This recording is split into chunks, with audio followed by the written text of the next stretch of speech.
do see like things that you recognize. That's a James Cameron term. I start to see things that I recognize. You guys sound like you're describing an old girlfriend that you once. I know. I know what I Mike, saw. you're not a Halo fan.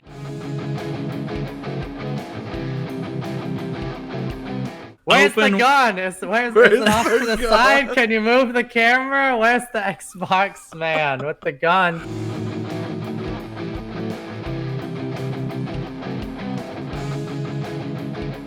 Halo in 4K, coming at you in 60 FPS.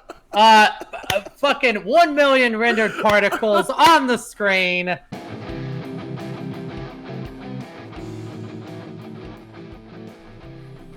Welcome to Nerdy, Drunk, and Stoned. It is Thursday, July 23rd. I'm joined, as always, by Michael and Jason. Today was the Xbox game showcase, I believe they call it. I get. Was it their E3? Is that what it's supposed to be? It was basically their version of E3. They launched it off with Halo Infinite. I personally thought, even though I've seen a lot of negative things and heard a lot of negative things, I thought it looked amazing. We're talking 4K Halo. 4K Halo. How much are they paying you? How much was the check they cut you worth, man? Can you put it on screen? Damn, homie. Not big enough. Where's the gun? Is it off to the side? Can you move the camera? Where's the Xbox man with the gun to your head? Open world 4K. No, did they say that? Did they say it was open? They just said this is the most expansive Halo campaign. They said the ring is twice the size, and the words "open ring." What does that mean? The ring is twice the size of what? Old Halo? No, they said it was of the past two games. It was twice the size of the past two games. Well, so I didn't play 5's campaign, and 4's campaign. I can't even fucking remember it. And then they pulled up the map in order to show that there were locations that you could go to while you were driving around in the Warthog. Like fast travel? I saw that there were the guns. Like the mission was he had to go disable so the map comes up and they were showing locations. No. Wait, this is the same 9-minute gameplay. This was No. He pops up a map because he goes, we can't go anywhere. We have to disable these guns when I get back. And there are 3 anti-air guns. And then he pops up a map and there are 3 anti-air guns in a little area, and there are other areas around it. And that's when I told Mike, I said, okay, see the way this map looks is it looks like it's going to be an open game, you know. But yeah, exactly. That's my point. But it appears is it like not? That. I guess. Oh, you're saying it appears? Because this would be my argument. Is a Halo on a Halo, is it a truly open game unless you can drive all the way around the fucking ring? Because other than that, I feel like you're lying to me. I mean, it's a valid argument. I understand your argument. What's Mike's fact here? That Adam has been let it be valid. Let it be valid. To go on to suck this dick. He really wants to. He's literally exploding right now with passion about this subject. So, viewers, I hope you appreciate it. But we're talking 4K 60 FPS. What does that mean? Every game is 4K. Every game is it 60 FPS? Are we? Yes. You're sure about that? Or maybe that was PS5. PS5 was the one that said not all their games are going to be 60 FPS. They kind of backtracked a little bit. They were like, it's not important. The Xbox Series X has said that their games will be, and they said it multiple times throughout the show. Okay, that's important. That's important to a good game, because if games run at 60 FPS, it means they're good, right? I mean, you only have to load the Halo character itself because the levels look like shit. The levels are plastic. Yeah. They look like honeycombs. They showed you one level. To me, what was most important is the fact that they were showing the dynamics of they did not do multiplayer, but they were showing off multiplayer within. There was no multiplayer within their. No, I'm saying they did not show the multiplayer, but they did, I think, try to show you what it would be like. They showed off the grappling hook attachment, I'm assuming, which was on Master Chief's wrists. He used it to pull weapons and items to him, as well as grab onto enemies so that he can melee them. They showed off a new assault rifle. Again, it was like the VX something or another that looked pretty neat. Wait, pistol, was that his base gun, or was that machine gun looking thing? It was an assault rifle. It was the one that he picked up, because they very clearly stopped for a second. You could read the name, and then he switched from his assault rifle to. It looked like a modified DMR. That was from. I think the DMR has been used from Halo 4 onward. None of these are things that are going to make me want to buy the console. See, and that are the game. I will agree with Mike on that. Like, you're listing like the neat guns, and as a fan of the game, as a fan of like someone that you already know you're going to play the multiplayer, buy the game and play it. These are the details that you're looking for. But someone like Mike isn't going to be like, oh, a new assault rifle. This is what I've been missing. Like, but does that matter? I mean, if it was.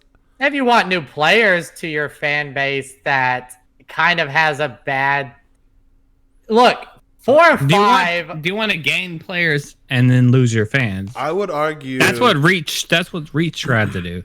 Okay. I would argue that the $60 that you're going to pay for this game is essentially a visual upgrade, and now you get a grappling hook. Everything else is probably going to be similar or the same about Halo. Like, there are just certain things that are standard throughout Halo. And I feel like you are just getting a revamped version of all those things. Because when I first saw it, it looked like Halo 1. As Adam said, Halo... That's what fans want. Adam just said it. We have... I can't do it with his jubilant attitude. Halo in 4K, coming at you in 60 FPS. Fucking 1 million rendered particles on the screen. You know, this is the premier Halo console experience of 2020.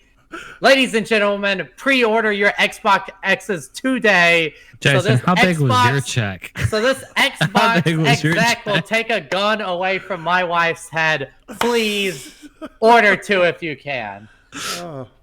There you go. That's that was the best. No, Halo fans want Halo, Mike. That's what we had this conversation earlier. We do not want and they actually we do not. Jason sort of cut me off before I got to was the fact that if you will notice during the gameplay, because I watched it several times, they added recoil. They've added different guns that have different effects. The alien assault rifle is much more of an SMG style weapon. When the pistol fires, if you watch, the reticle expands. So you don't. It's not the Halo 1 pistol where you just go blah blah blah. Like, it's very. There are a whole lot of what I would call Call of Duty aspects added to it, and it still looks very Halo CE, which is Halo 1. It's very interesting to me, and I am fascinated to see how the multiplayer looks. The 60 the villain, the villain, or whatever they're called, what did the guy from Gears of War? But they look like brutes. It doesn't matter. They do look like brutes. The Banished. They're called the Banished. They're just fucking brutes. Saw him, he has a jetpack. When I saw the jetpack, I was like, "Dear God, please don't tell me." You're talking about the monkey man at the end, who was I'm the bad guy. No, the people that land in, first of all, they land in the human pods. Those weren't brutes? I thought that those were just brutes, and then the guy at the end wasn't a brute, and the guy at the end was a Banish. They had jetpacks at least, so I was like, so they're gonna bring jetpacks back into this game? Seriously? They didn't work on Reach, and now they're gonna bring back jetpacks? Well, but the enemies in the single-player campaign, they can do whatever they want. Like, they're just, that doesn't affect gameplay in a multiplayer aspect. So, I think those were brutes. But I mean, like, how much of this is truly Halo? Like, you're listing all these things that, like, you say, like, these are interesting, and, like, to me, I think they are just kind of like they underscore, like, the big thing is going to be the battle royale. Like, that's going to be there. If we're talking about like a multiplayer aspect, they didn't show one. I know. I hate to agree with Mike on this aspect, but because battle royales and our opinions on that, and that's a whole topic in and of itself. But in today's like modern landscape of a multiplayer FPS, especially a multiplayer console FPS, yeah, I mean, your battle royale kind of needs to be a hit, even if it's like an afterthought. It needs to be a hit, because I don't know that just 4v4 matchmaking, even like a big team battle 8v8, is gonna move your vehicle. Not even move your vehicle. So let's not even think about new players. Let's say your game sells 5 million copies. Let's say Halo Infinite sells 5 million copies. But let's say it sells 10 million. Are people going to stick around? How many people are going to stick around and keep playing this game for more than a year for 4v4s and 8v8s? I know I will, because I like Halo, but I don't know that a majority of like your casual fan base are going to stick on it. My question would be, first of all, is Battle Royale the permanent form of multiplayer that we're heading towards? No, but it seems to be where your mass market does migrate to. And I hate to say it, that's kind of why it's a gamble, because they do like to jump ship from each one that comes out. They just migrate, I mean, Infinite, they've taken their time on. That's why I'm sort of intrigued by it, because you're doing the glass half full argument, though, because to someone like me, when I see these 9 minutes of gameplay that I just saw, me and Mike had a discussion earlier today after I watched it. I said, you know what? If I was the people at Microsoft and 343 showed me this, I might be like, hey, look, why don't you guys shit out a really good CGI 30-second teaser? We'll show that and keep the fans guessing, because I feel like what you saw... But they clearly didn't do that. I know. You got 9 minutes of single-player gameplay. But graphically, it was pretty bad, honestly.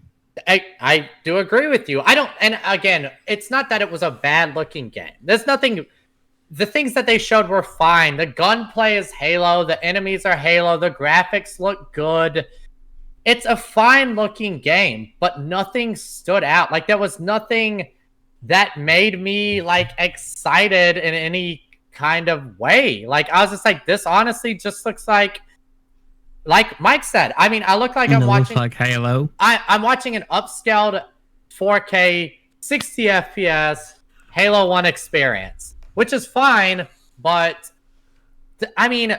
It's 20 years later. I already had, you know what my upscale Halo 1 experience has been? Halo 2, Halo 3, Halo 2 Anniversary Edition, Halo 1 Anniversary Edition, Halo 4, and Halo 5. Halo 3, Halo 4, and Halo Reach were not upscales of anything. But if we're just talking about campaign, that would be my argument. Is because like Halo has always been, I play the campaigns. I told Mike, for the later campaigns for Halo 2 and Halo 3, I basically had to force you to play these motherfuckers because you only wanted to play the single player. I'd be like, Adam, we have to just beat the campaign. Please play this. Just for that legendary logo. Yeah, exactly. Like, let's just get through it. Easy enough to get. But so when I see 9 minutes of campaign footage, that is still very like, again, you say it's open, the single player is open. I mean, the only thing that we're having to judge on is there was a map. And it wasn't even like they explored the map. They showed one area of the map. Like, to me, it's like a smoke screen. Like, they're just seeing they're going to tell me whatever I want to hear, but they're just showing me this little clip. And to me, 9 minutes of single player campaign that looks fine. I like the campaign. I'm going to play it, but that tells me nothing about the state of the game. That's a 9-minute small demo of a game that has allegedly been in production for 3 years and is coming out the holiday season in 6 months. I love hearing the word "state of the game," but I was going to touch on the fact that it comes out later this year. 6 months. 6 months. So this is what we have. 6 months. There are so many titles that come out, and Halo in and of itself is.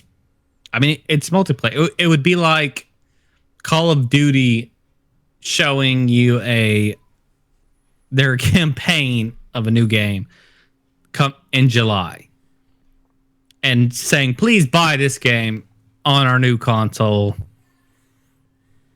That, I will agree, does seem in and of itself suspicious, because 6 months from now, 6 months from now, what we saw today is supposed to be a AAA console moving game. I mean, what did we see? We didn't even see like a montage it's supposed of to be games. The flagship, let's be real. Flagship, main mascot. What they called the first Halo was literally, it's what moved the Xbox. It's what made the Xbox exist. What you said earlier. Would we be talking about? The reason we have Xbox Series X is because we had Halo 1. Halo 1 and it sold on the Xbox original. It was their quote killer app, because that's how Microsoft worked. They understood what a killer app was. Halo was the killer app for the Xbox system. And 6 months out from the Xbox Series X, you're giving me 9 minutes of single player campaign footage and not multiplayer. It was 9 minutes. Well, no, I guess it was 6 minutes. You're probably right. Closer to 6. Whenever the multiplayer doesn't, like, the multiplayer is what people buy it for. As you said, you had to force me to play the single player. Well, and then this is what else I'll say about it is, to follow on that. You didn't even get like a montage clip. You know what I mean? Like, you could have done something as easy as like, and here's a glimpse. Yeah, and here's a glimpse of what you really want to see, the multiplayer. Or you could have just tacked it on at the end of the gameplay. Have a music score, because we all know Halo has a great soundtrack. Have a 40-second music score of like people playing on multiplayer maps, with that cinematic camera view. Pretty. And you just see like a CTF, a Team Slayer. You just see shit. I hate to sound like so cliche, but you do see like things that you recognize. That's a James Cameron term. I start to see things that I recognize. You guys sound like you're describing an old girlfriend that you once. I know. I know what I Mike, sound you're not a Halo fan. Like, you don't understand. I'm just pointing that out. No. I'm not saying your opinion doesn't matter. I'm just saying, like, you're not a fan, and I think Halo fans want Halo. Trust me, I had the same exact opinion. What Mike is saying is what was in my head when you were sitting here describing why Xbox One sold so well. Like, now you're correct. Xbox One only sold because Halo was on it. That's the only reason people bought it to begin with. Okay, that's a fact. But what does that mean 20 years down the road? You know what I mean? It means it has the power to either tank or propel the new Xbox console. Yeah, out. and it sucks, like, what if it's terrible? Do you think people are going to buy as many Xboxes, their new console? But I honestly, I will eventually end up buying the new Xbox.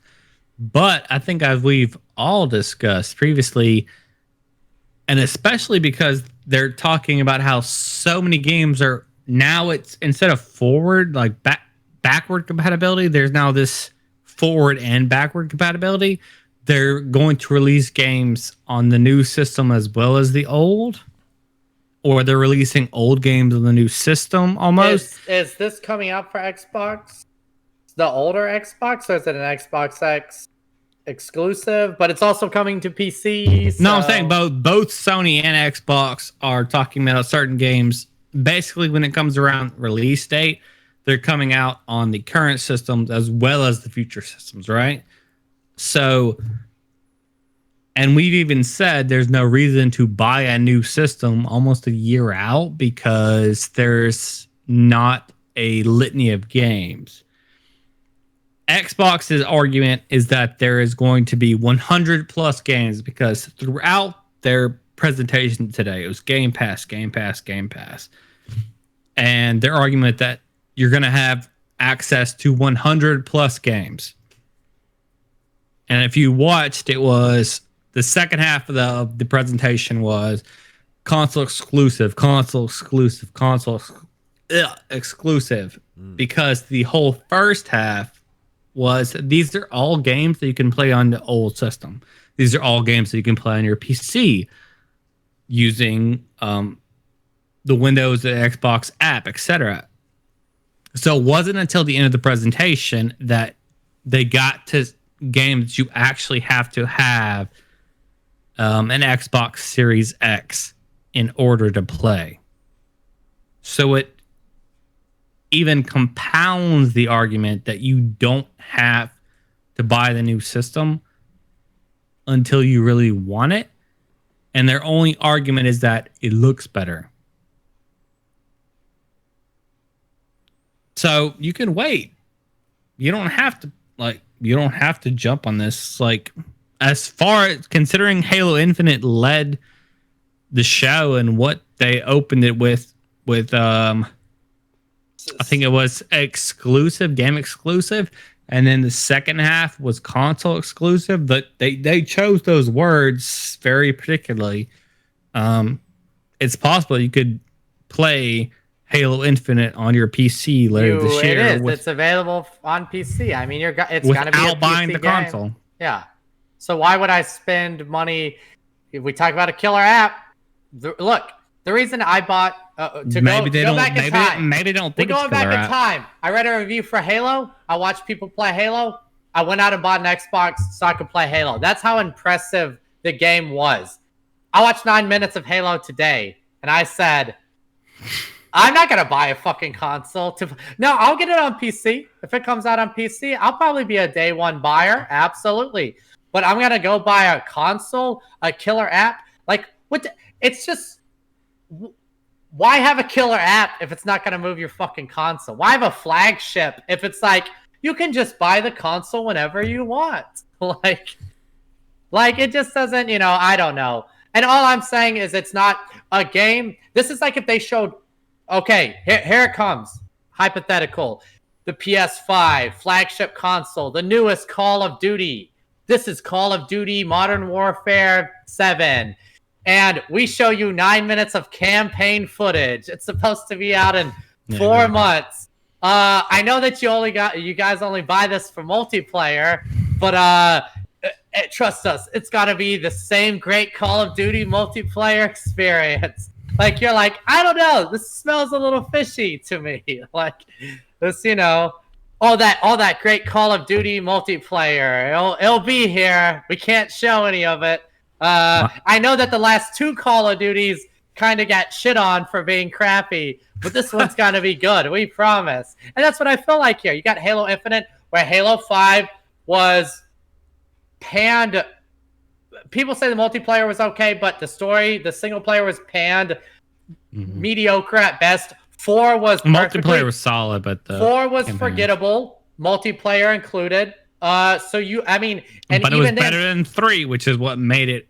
Okay. Acceptable. So again, that's what made it acceptable. I'll say the negatives. It was better than 3 in reach. I'll say the negatives, and you say the positives. And we're going with 343 Industries here. Halo 5, Halo 4, Master Chief Collection. Hey, the positive is it's all the good Halo games. The negatives is that it was a fucking train wreck for months, and it's just now getting on PC in 2020. What else did 343 create Halo-wise? Was that it? So you have like three. I think so. Yeah. You have 3 strikes on the resume.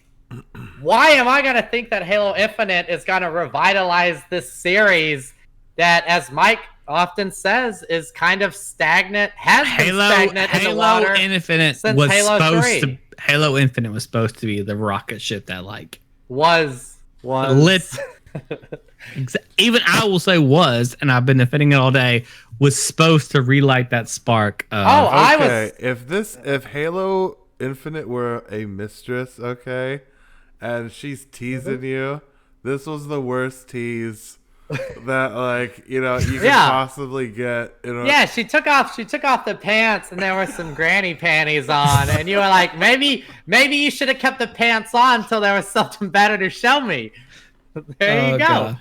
That's it. You took the pants down. The mystery's gone.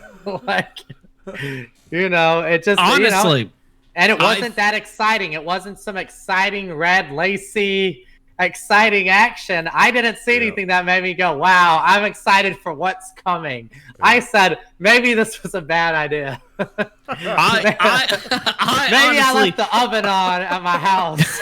I gotta go. I'll see you holiday 2020.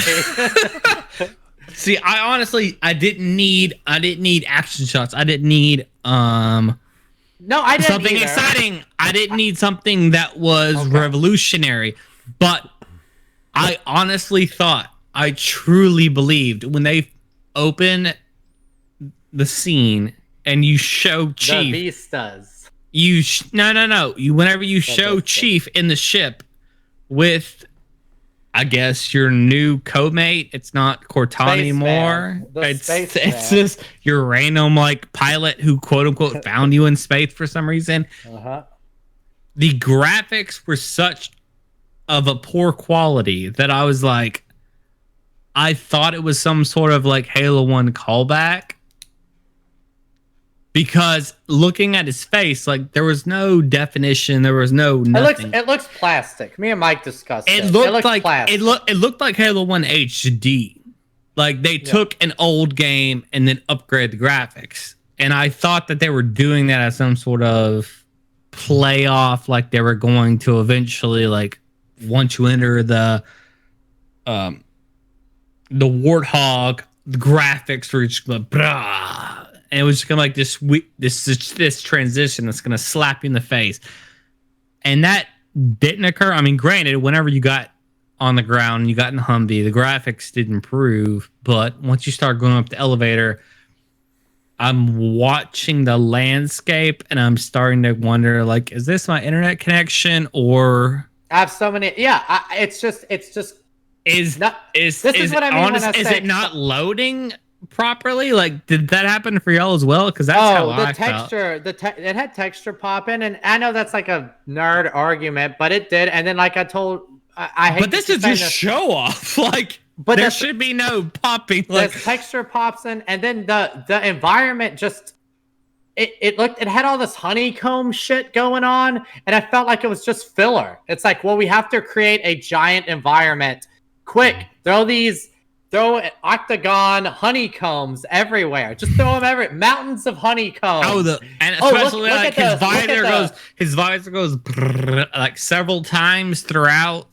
I'm is that supposed to be a shield regeneration? Yeah. Even though he didn't get hit though. Sometimes it just sort of happened.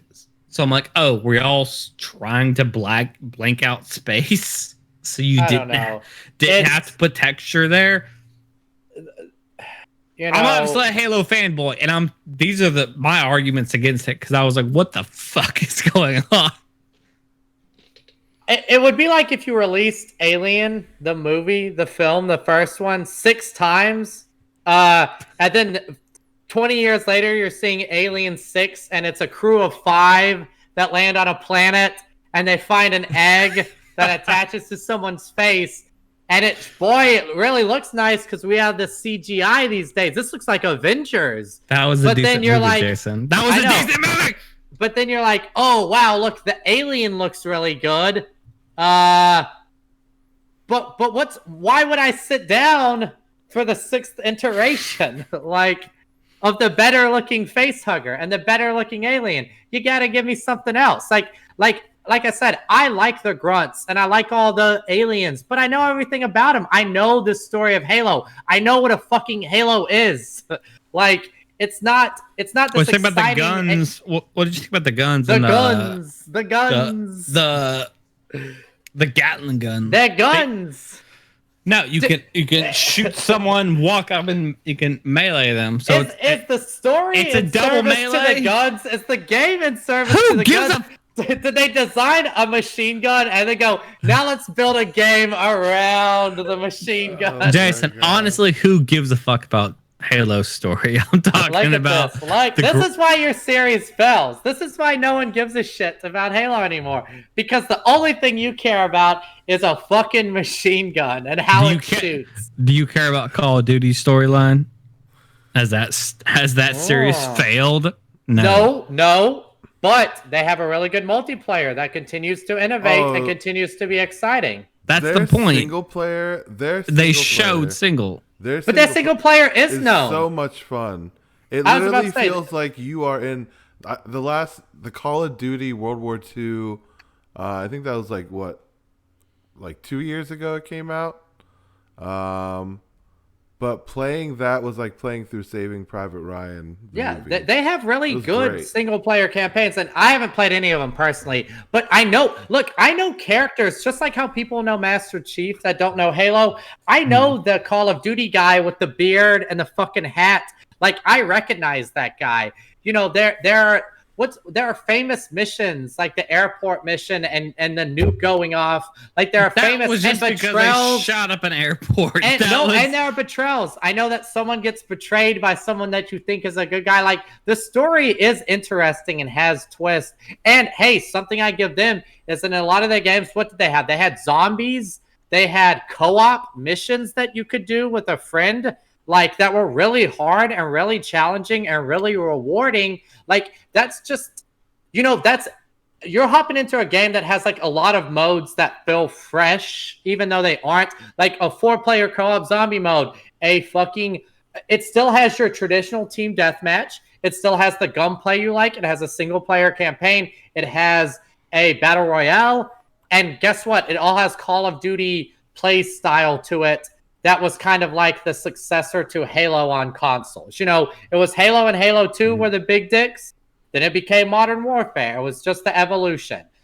But again, every game was trying to offer something fresh. Halo kind of tried to do that in the later series, but it just kind of felt like ripoffs. Like, Halo Reach just felt like a ripoff of Call of Duty. It was like Call of Duty, but worse. So... No, it was Halo. It felt like Halo trying to be Call of Duty. So if I'm going to close my Infinite arguments, the 9 minutes were not impressive. Not from a campaign standpoint. I wasn't like, boy, I'm excited to dive into this campaign and see the story of the 8-man on the computer and see what the spaceman wants to yell at me about next. But hey, to your credit, Adam, you're right. What is Halo? What is Call of Duty? What are these games? They're shooters and then multiplayer titles first. So I know with all the fresh multiplayer footage I saw that I cannot wait to dive in to this multiplayer behemoth. Oh, wait, I don't know anything about it. And hey, and you can say that these games don't need to show shit, but think back to Halo 2. Think back to when Bungie was producing it. There were like weekly updates about, hey guys, here's a video clip of this new map that we just made, playing it on CTF. You guys can check this out. This is a new game type we introduced. These are new fucking guns we introduced. Going into detail about their multiplayer every fucking week during development, because they knew that was their bread and butter. Talking about playlists, talking about scenarios, talking about ideas and updates. Like, it is fucking Ghost Town. And when I hear Ghost Town on the big system launcher, I can't help but think, again, I have the glass half empty, you got the glass half full. You think 4K, 60 FPS, I think you're hiding a shitty game. I don't want to drag it on, but I will say that... But I will.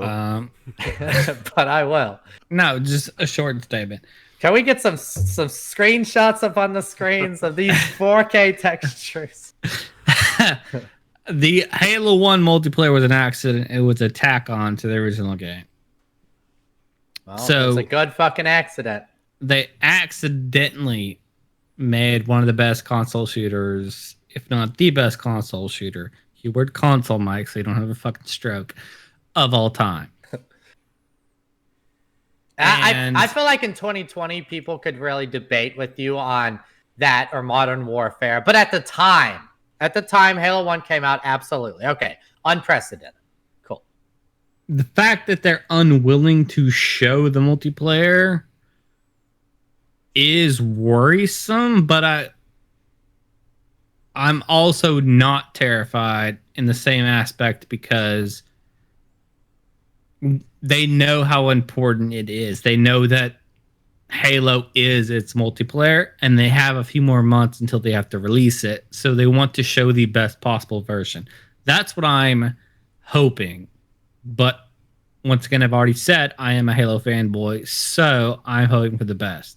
And I'm glass half full because, to me, when it comes to consoles at least, Halo multiplayer, they set the baseline when released. But we will move on. I do want to talk about another shooter that I saw that I thought was interesting was Crossfire X.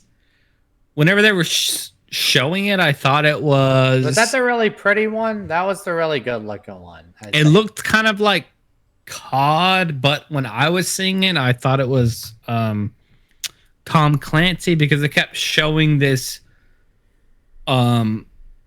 bodysuit with like the one lens on it, which is the Ghost Recon, I guess, staple with like his one night vision lens. And it was some really cool shooting and action. It was a really good looking game. I remember, they only showed like a minute of that game. And it's mostly just a cinematic trailer. But it's a pretty game. It's a really good looking game. You learned a lot though, because in only one shot, they told you that they're going to have a battle royale, because it was maybe 1 second long clip. It showed 4 guys in an airplane get sucked out. Oh, yeah. And then it cuts off. And when I saw that, I went, okay, they're telling you right there, like, there's going to be a battle royale. And then they cut back to the first person. Like, they played on the campaign and they would show you tiny little aspects that, like, this is going to be included and this is going to be included. And that's probably what, if the Halo multiplayer is ready, could have done. But I thought that I'm curious to see how that game, Crossfire X, goes up against Warzone, because it looks like a Call of Duty. Yeah, but it's just gonna have to fight against established IPs. Any new, fresh shooter in today's market, good luck on being the next fucking Apex. Because like I'll say, you see what happened with Titanfall series. Titanfall had like the blessings and backing of everyone. And don't get me wrong, we know what Titanfall is, but it fell off. But yeah, you think you're gonna be the next Apex in a landscape of Call of Duties and Halos and shit, like, and fucking Counter-Strikes and PC shooters? Like, good luck. I feel like Apex is dropping off too, though. Like, it's all about the hot new thing. That's true. But again, what I'm saying is, like, Apex was, when it came out, it became the premier battle royale for a while. But it had staying power more than a lot of these little other battle royales. So. Oh yeah, I forgot to mention there's like a storm going on right now over my house. So if my power just randomly goes out during the podcast, we have storms in Texas. We will resume as quickly as possible. No, he's just saying, like, if the podcast goes, anyways, and then we pick up talking, it's because welcome back. We lost connection. there weren't any other really games that I saw that were like What? shockingly Fable. cool. No. Okay, well, but Not okay. even. No. I said not. There's like 2 out of like 40 or 2 out of like 20 that I care about. There's actually 3. So like Mike said, okay, so let's talk about Fable real fast. Okay, so a fairy got eaten by a frog, and there's a new Fable game. I mean, you know, No, I think. Did you that's- play previously Fable? I didn't play any of the Fable. I think that's news in amazing. itself. Like, I'm not even an Xbox fan, but Fable, I beat Fable 1 and 2, and those games. Did you play them on Xbox or PC? I had a 360, Okay. but that was it. But Fable was, if you like RPGs, it's an RPG, but it's like, Dynasty Warriors type style of playing, or like Kingdom Hearts type style of playing. It's interactive fun.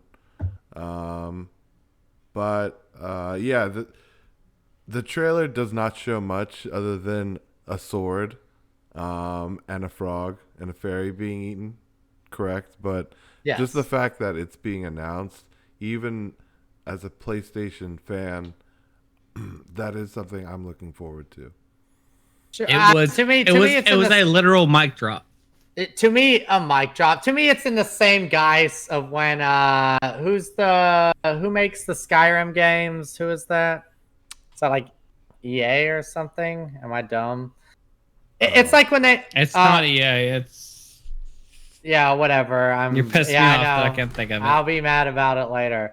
But it's like when they announced fucking Elder Scrolls 6. It's in the same look, guys, and just so you know, here's the title of the game. That's what it felt like to me. It's like, yeah, I mean, they're making Fable, but I mean, okay, like until you see Bethesda. anything about it, Oh, Bethesda. There you go. Like until you see anything about it, who knows if? And it's Fable, and yes, Fable has a pretty good legacy. So I hope that it's a really good RPG, but I can see why. It's story Yeah. rich, and you get to customize your story to the end. I see why you could get excited, because if you're a fan of that series, it's exciting to know that series is getting love and it's being worked on. I mean, I was excited though for the last Fable game that never got released. Exactly. Yeah. I played the demo and it was, I don't even know what to call it. It wasn't a MOBA, it wasn't an RPG, but they had their future, their next Fable game, and it didn't get the attention that they thought was necessary to complete it, so they just dropped it. So yes, it's exciting to see that new Fable game, and that really was their mic drop. Well, I said that because they said one more thing or something like that. Yeah, it was their last game. Are you sure? And then they showed it, so it was sort of been, guess what? We got Fable, but literally all they did was show like a fairy flying around a bunch of flowers, and then she gets eaten by a frog, and then the title comes across the screen. So you don't know what the game's going to be, how long it's going to take. Could be 3 years, could be 5 years. Could be never, like the last Fable. Yeah, they could possibly drop it midway through. We don't know, but maybe it's a good IP. Any other games you saw on that you think fucking are well? Obsidian killed it. What is Obsidian? What is that? Obsidian had they let off with, there was an Outer Worlds expansion. Okay, so a game. Yeah, I remember I saw it too. That game's already out. So yeah. No. I mean, they led with that.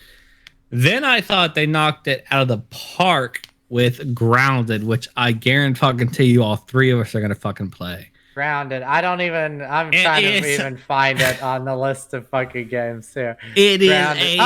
This is some bug shit. How did I not see this? This looks fucking dope. It is literally a survival Honey, I Shrunk the Kids. You are children in a backyard playing a survival game. It actually looks really good. Damn. You're fighting spiders. You're fighting ants. You're building a house. You're building shelters with leaves. Mike, we should have watched this. I would never play a survival game. It comes out next week. Shut up. It doesn't come out next week? The demo comes out next week, so they can learn more. This looks really good. This looks like a really good game. It comes out July 28th. Oh, I'm excited. Looks dope as fuck. This is from the creators of Fallout, which is why Outer Worlds is so good. And they finalized their presentation with an RPG announcement of a fiery arrow shooting through the sky, landing in a cavern. Does this come out on Windows PC? Fuck yeah. All right, cool. Demo next week. You see a Skyrim-esque character with a sword and a magic in hand. Oh, you're talking about Arrowed or whatever? Arrowed that they're developing. So you have the people who made Fallout making an RPG like Skyrim. You have Grounded, which looks like it's the most childlike, has like this childlike joy fun to it. And then you take the survival aspect and then you give me an Outer Worlds expansion. I think Obsidian knocked it out of the park. Like Obsidian won, period. There's no one else that can compete. You sound like you're talking about Anthem over here, some shit like this is the greatest looking shit I've ever seen. And no, I'm saying the company. I'm saying the company. Like, look, don't get me wrong. I'm excited. So that Grounded trailer, yeah, it looks dope as fuck. 4-player survival. Look, I'm a big fan of Sim Ant. I like ant shit. I know that doesn't make any sense to me as a. I like shit with ants in it. All right, so this game is a fucking knockout. It has ants in it. It's 4K ants coming at you at 60. It's 4K ants at 60 FPS. Yes, like you guys aren't gonna believe how good these ants look. All right, but Adam's absolutely correct. We're gonna play this. We're gonna play this demo. Absolutely, it looks really fucking fun. It's next Tuesday. Yeah, it's weird to me that it's like kids, but I don't give a fuck that you're kids. This just looks really cool. It's Honey, I Shrunk the Kids. Yeah, you're exploring a backyard that's gigantic, and you're building houses, and there are bugs, and man, it looks really fucking cool. It looks like a really cool, a really fresh take on survival games. Like this is like the freshest idea for a game I've seen in a long time. So yes, kudos. It's good for them. An expansion on an already existing RPG. I mean, that's cool. Did you play Outer Worlds though? No, I did, and I'm not saying that it's a bad game, but it's just that like they announced a new Destiny 2 expansion. Like it's just a fucking expansion. Yeah, but Destiny sucks. That's the difference. That's bullshit. That's Bungie's flagship. I do not be hating on fucking Destiny, homie. Like this, dude. Destiny's like a really. This is Bungie's. You're out of your mind. I guarantee you it's like number 10 on Steam right now, dude. There's 100,000 people playing it that really disagree with you. They're playing a game that's 100,000 wrong people. No, well, they made a really good move by making it free.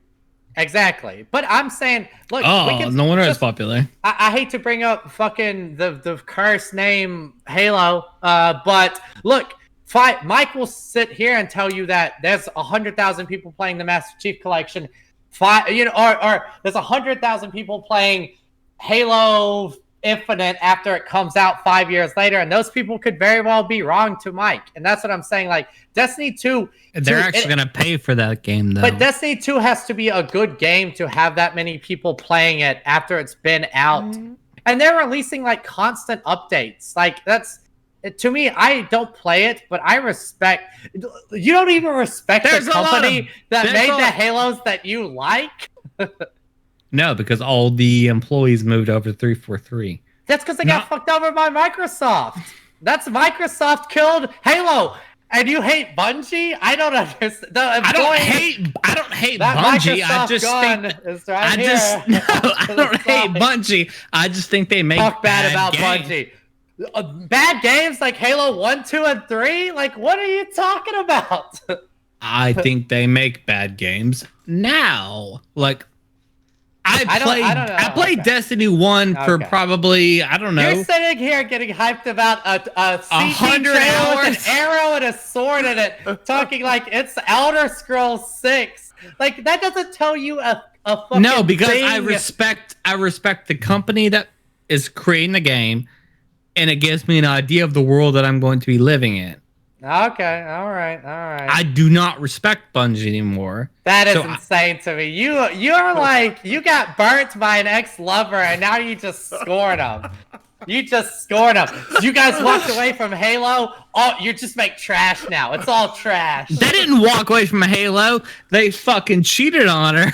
What are you talking about? They left because Microsoft was gonna like lock them in and fuck them out of money. I know you've read up on this. Like, they left because they had to, basically, because Microsoft was like owned the Halo You sound like IP. you're talking shit on 343. I respect the people at 343. 343 has literally. They are the reason Halo is in the shambles it is today. It is all 343. They have made shitty. They're the reason Halo exists. I would rather play Destiny than Halo. I feel like you got to go read up. Thank you, Mike. You got to go read up on 343. 343 has they left to keep it alive. These are the games 343 have made. You ready? I'm about to read it's them. Halo. No. Halo. No. Okay. Their first one was in fucking 2011, which was Halo 1 Anniversary Edition. Then they did Halo 2 Anniversary. Then they did Halo fucking Spartan Wars, or whatever the fuck that shit was. Then they did the Master Chief Collection. It wasn't until 2015 that they actually made an original title, Halo. Well, that's actually Halo 4 in 2012. So they did Halo 4 in 2012. Then they did Halo 5 in 2015. They are not responsible for anything that has to do with Halo 1, 2, or 3. Yes, 343 has some old Bungie employees, but it is not. All the Bungie employees that worked on the original Halos, they left, and they went and made fucking Destiny. So what did they do? They literally remade Halo games and then made shitty modern Halo games. Ooh. I mean, if you look at Bungie, I mean, you're hating on Bungie, but like... So what are the chances Infinite changes the game? That's what I'm saying. That's why I think it's got to be a big... I hope it's not going to be a turd, obviously, but I mean, everything... Looking at that track record, like, you know, like Bungie made Oni, and then they made Halo 1, 2, 3, and Reach, and then they made Destiny, and then they made Destiny 2. And again, regardless of what you think about Destiny, there's a lot of people that really like Destiny. Why? I don't know. Good gameplay. You know, maybe the gameplay is fun. I hear the gameplay is a lot like Halo. So I played Destiny 1 for, I don't know, 50, 60 hours, somewhere around there. Like, sounds like a good game to me. Yeah, and then it got repetitive. And then so a game got repetitive after 60 hours? That's what you're telling me? Oh, yeah, it seems like any game would get repetitive. Yeah. You just... Okay. But it was no longer fun, is my point. It can be repetitive, but it should still be enjoyable. There should still be growth, expansion. There should be a ladder to climb. There shouldn't be caves, for example, where you can just kill the same monster and it shoots out lots of goodies. So you're telling me that Diablo's a bad franchise? That's what you're telling me? Are you saying that Halo has been growing, that 343 has been growing each time that they've done a Halo? 343 didn't make Destiny. So I'm talking shit on Bungie at the moment. Yeah. Okay, but actually, I'll just say this. Destiny 2 is the 5th most played game on Steam right now. The only games that beat it are Counter-Strike, Dota 2, PUBG, and Team Fortress 2. Those are the only games that beat it. That's pretty Destiny impressive. 2 beats out Rainbow Six Siege, beats out Rust, beats out Grand Theft Auto 5, beats out Rocket League, beats out Ark. I mean... Just because it beats out a lot of fucking games that are better than it does not make it a good game. There's a lot of people that would that we're talking about a game that released. What did I just say? 2016. Like, this is a 4-year-old game now that is still like dominating charts. There has to be something good about it. I mean, I will at least admit I've never played Destiny 2. I only played Destiny 1. Okay. And I got bored of it. I thought it was repetitive. I thought that it was poorly made, like to the point that there was not an ascension that was required to keep you coming back. Okay. And I would say that you don't like the gameplay loop in the same sense of Diablo. If you don't like that going through the dungeons and collecting loot. Yeah, I never played late like game that. WoW. Yeah. I got to level 60 in the original WoW, and then that was enough for me. I didn't want to just grind dungeons. That's not my that's not what I enjoy play wise. Right. Sorry to fall into that sinkhole of fucking whatever Bungie 343 shitting.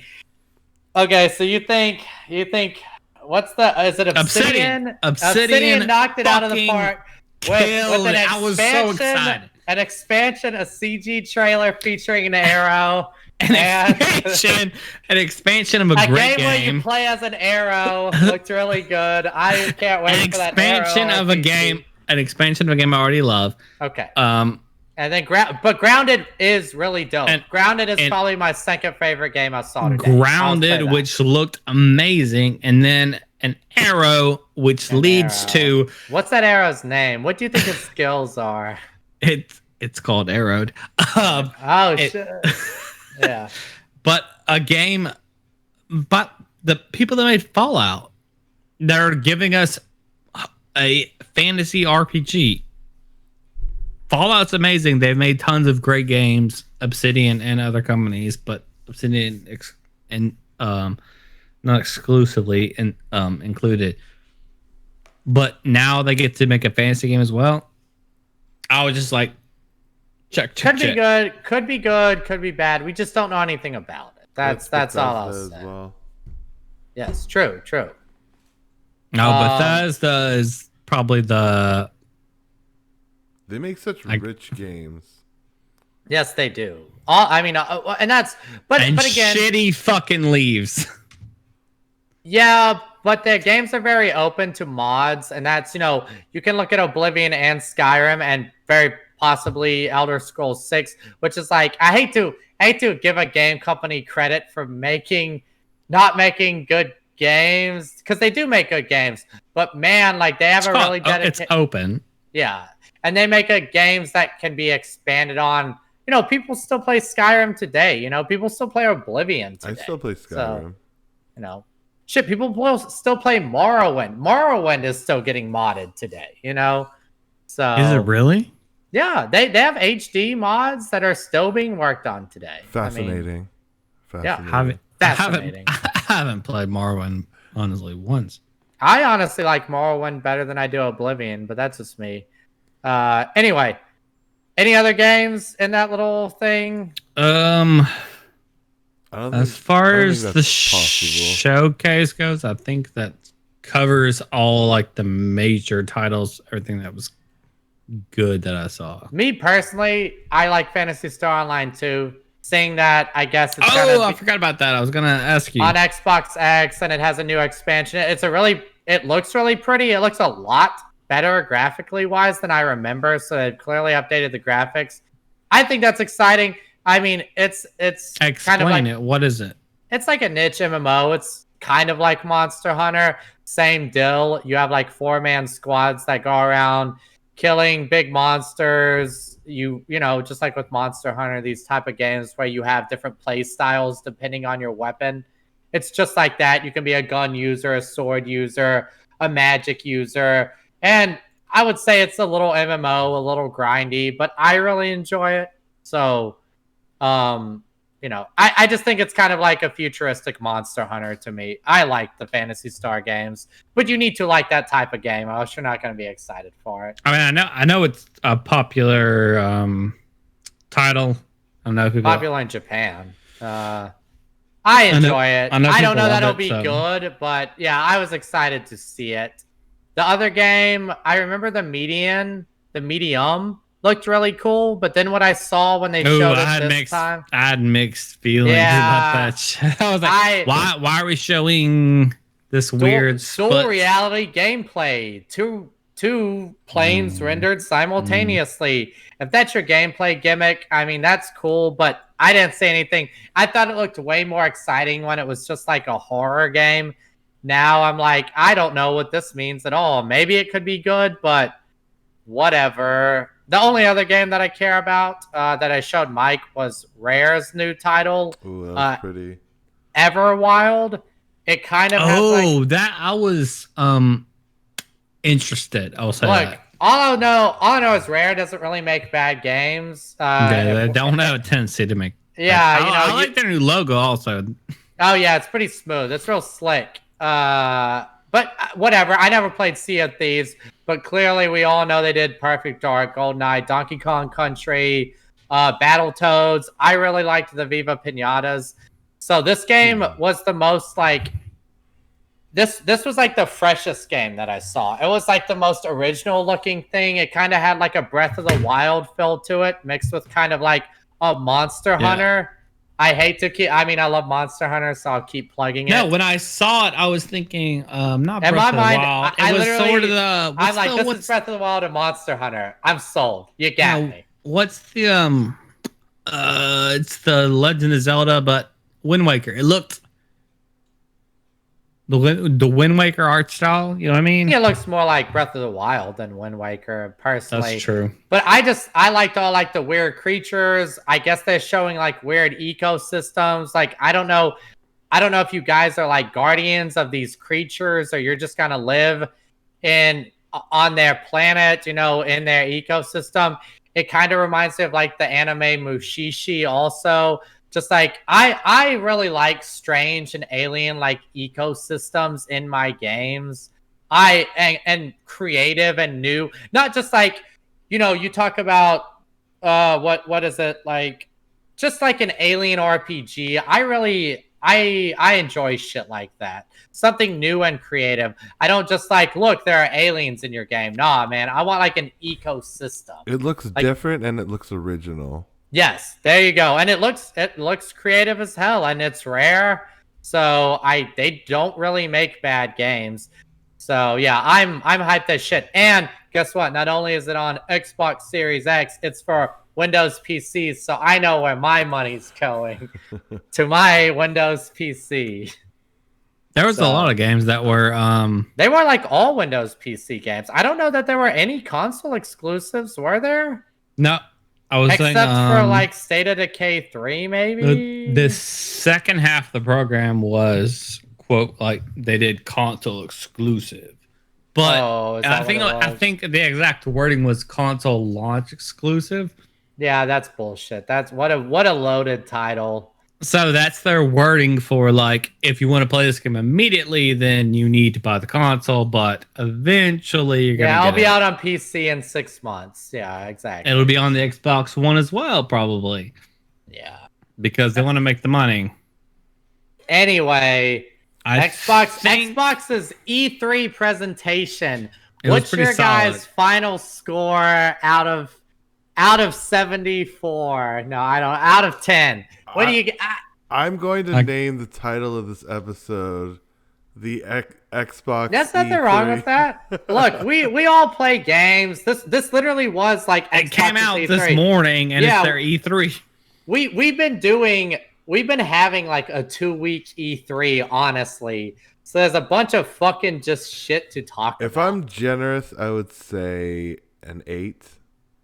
I think that's a generous. I think that's really generous. And you're not even someone that really is an Xbox supporter or fan. No. As someone that's not a dick-hard, like but to Mike's credit, I have a 360. I don't even know what the title of this Xbox console is.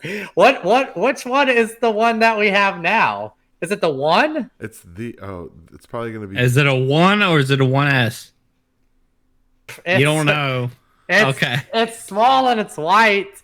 It's not a BBC, I'll tell you that. It's probably an Xbox One S. If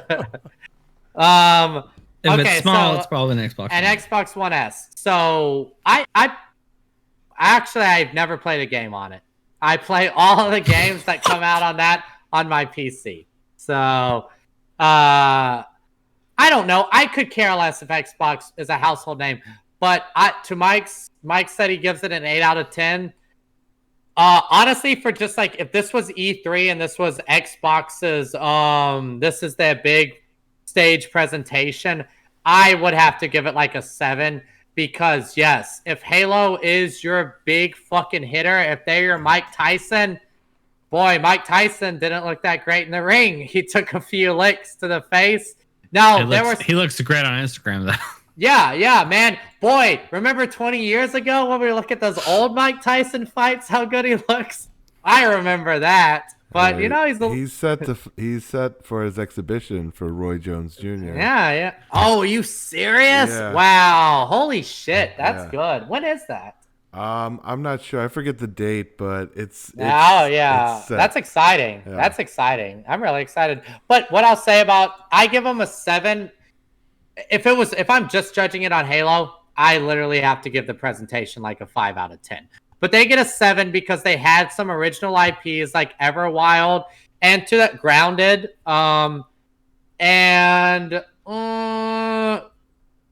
maybe like Crossfire X looks kind of neat. So they had some gems. They had some shit that I wasn't expecting. But overall, it's just a lot of the same. Forza, 4K graphics, 60 FPS. Yeah, okay. Like, I need games. I need games on my fucking gaming console. Okay. Adam, what's your score? 11 out of 10? Those zeros adding up on your paycheck? I think I'm probably gonna give it. They take the gun off of safety. They're in real mode now. No, I thought he was on your other side. There's 2 of them in your house. This makes a lot of sense. No wonder. Yeah. Oh, what? All right. Anyways, honestly, it's probably. I think probably 8. I think 8's a solid.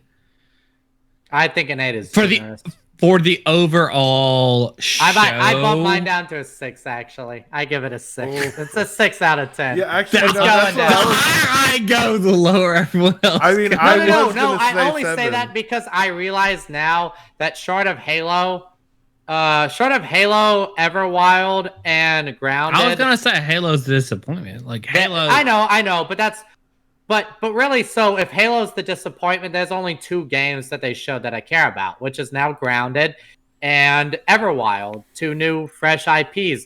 Like those both look good, but 2 games in a 20-game showcase, like, yeah, you get a 6 out of 10 for your overall. Like, I still feel like that might be generous. It's going. No, I'm just kidding. I don't think 60% is fair, but I think 80. I think 8 out of 10. You're out of 10. You're off of your meds, homie. I was gonna go 7, but I'm only giving it 8 because of the other games, not Halo. Okay.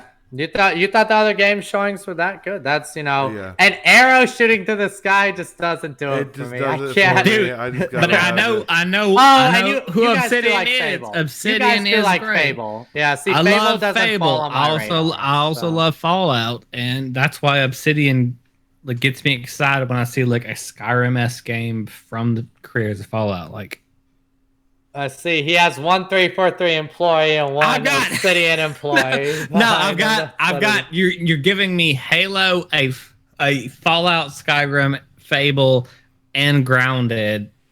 Like, just that alone is an amazing launch for me. Yeah. But hyped. It's Grounded. You said Grounded's still on PC. Do we know if it's like a Steam launch or something? They're doing a Steam early access on July 28th, as well as. Oh man, Halo Infinite is on Steam. It has a Steam page right now. Fuck yeah, man. As well as both Halo and Grounded. There's July 28th. 4 days. 4 days we'll have Grounded. Sweet. And you better believe we're all gonna be playing it. So next week we will definitely have an opinion, and I will be feeding you motherfuckers to the spiders. As they say. I'm going to live with the ants. See you guys. I'm going to fucking. I'm gonna roll up with my colony and be like, it's a dream come true, guys.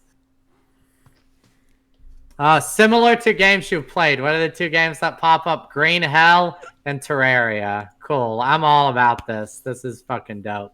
They so literally excited. asked, how can we make a survival game and make it fun? Oh man, reactive environment, base building, online co-op. Where the insect life reacts to your actions. I don't know, man. I can't believe I missed this, dude. This is the fucking knockout for me, dude. I told you. Jeez, man. Shelter and tools are critical to your survival. Oh man.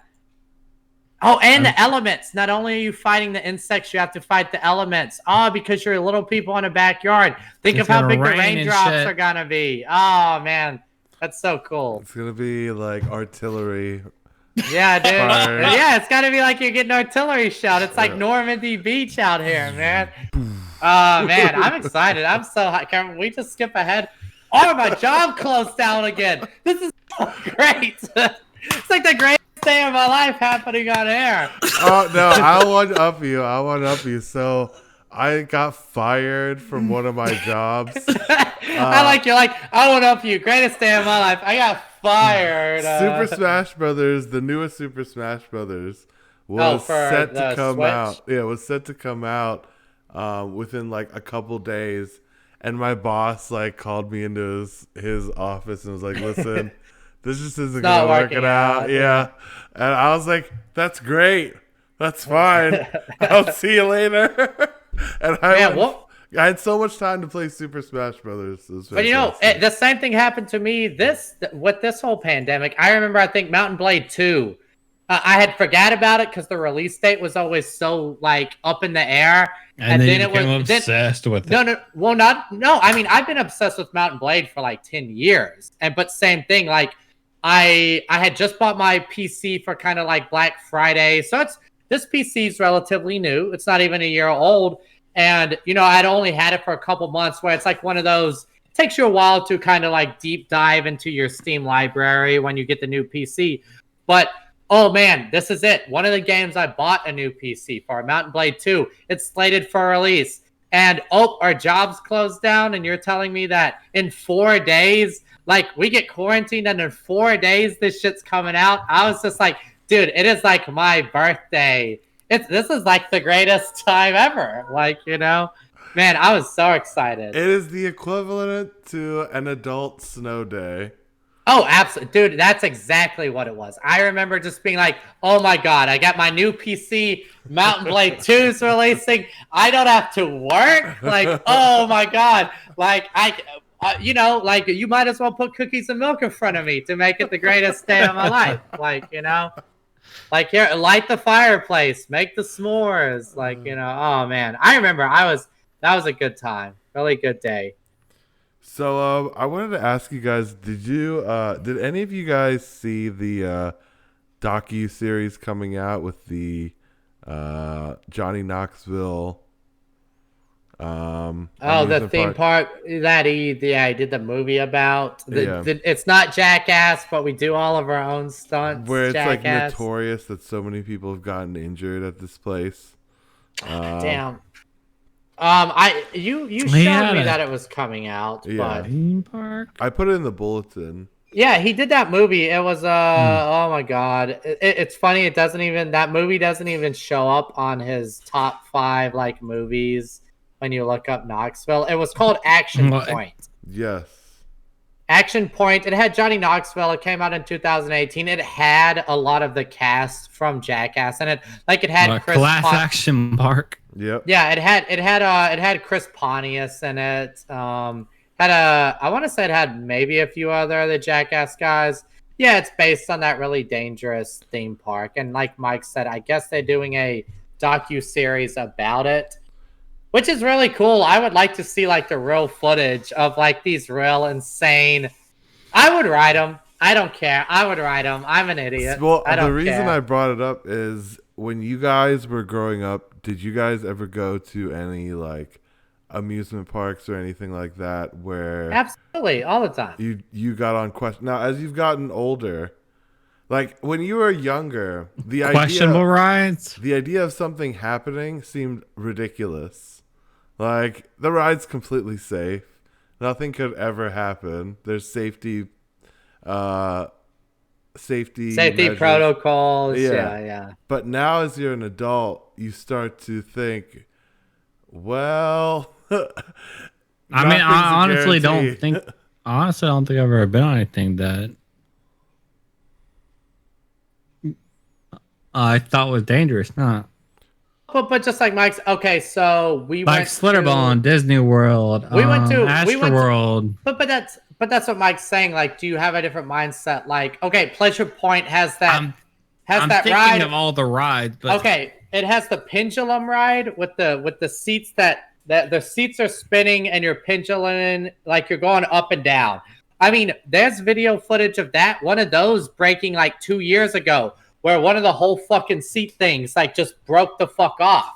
You know what I mean? Like, no, you don't think about that happening, but it can, and it still does to this day. People die at Disney. No, I mean, 2016, there was a 10-year-old boy that got decapitated at a water park. yeah, is that the kid that fucking climbed the fence to get his hat? No, he was with. The story goes that he was with two other people. They were two females. They were two adults, and this 10-year-old boy. And they went down. It's like the world's largest, or it's the world's like fastest and steepest water slide, or something like that. And from what I read, somehow he got entangled in the nets, and the other two females. Yeah, if you read the article, it explains it. But the two females got hurt pretty bad too. And then they came down and like shut down the entire ride because basically it was never supposed to have been put together in the first place. I believe he was the son of a mayor, if I remember correctly. His name's Caleb something. But did you guys ever like go Talk like about cliff doxing diving? a dead kid, Mike? Jesus. Did you guys? I mean, isn't that something like the way that they build some of these rides now? Like even Hershey Park, they have like, oh, this is the atmosphere roller coaster where you go so high you're in the atmosphere. You know, like some of these rides where they just seem so ridiculous. I don't know. I don't know. I'm not really afraid of them. I know they get tested. They get run through the ringer. I mean, it's one of those never meet, I think. Exactly. But look, on any given ride and that's what I'm saying. Look, I'm not saying that there aren't deaths on theme park rides or deaths on a roller coaster. But let's say in every ride's history, and what I mean is like a singular ride, on one iteration of the zipper, on one roller coaster, on one whatever, this ride has one death in its lifespan. That one death is going to happen. Like, realistically, you're not at any danger.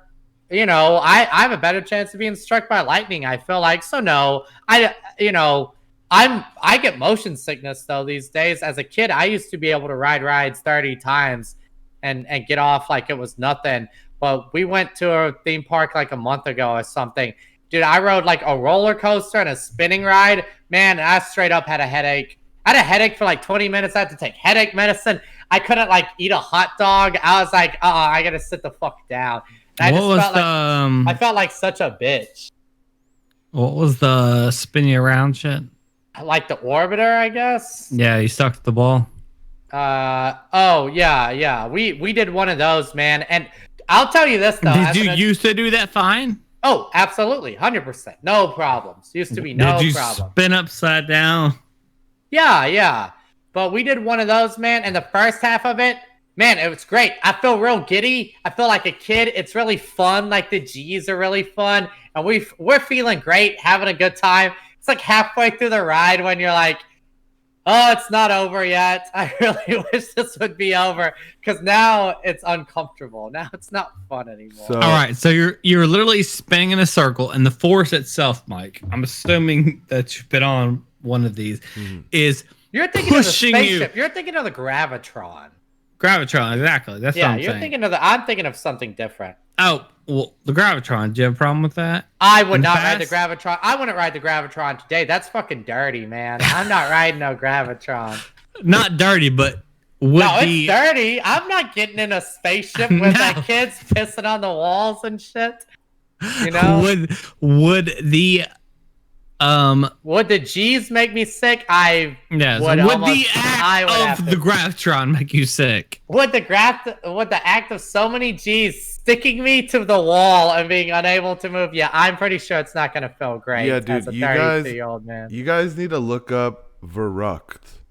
Okay. Verrucht? What is Verrucht? It's a is water it VR slide. fucked? But with the VERR weird UCKT in Wikipedia. So on August 7th, 2016, Caleb Schwab, the 10-year-old son of Kansas State Representative Scott Schwab, died while riding Verrucht.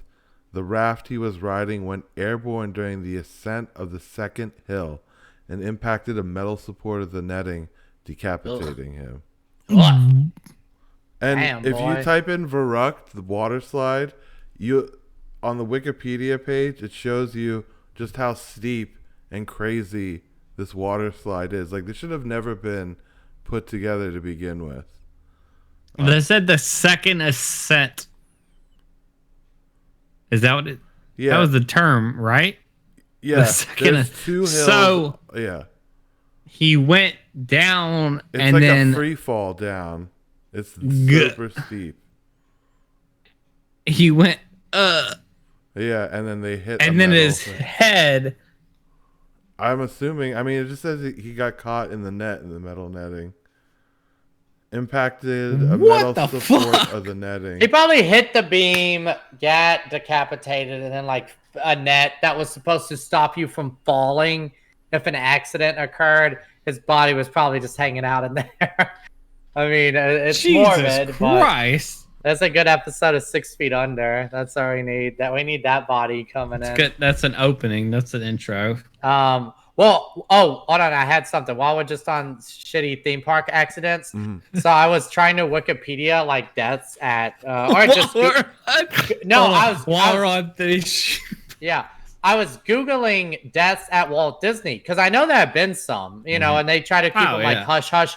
But this is my like conspiracy brain. I'm like, when you Google deaths at Walt Disney, the Wikipedia is a list of incidents at Walt Disney, and they group them all together. It's not in a separate category.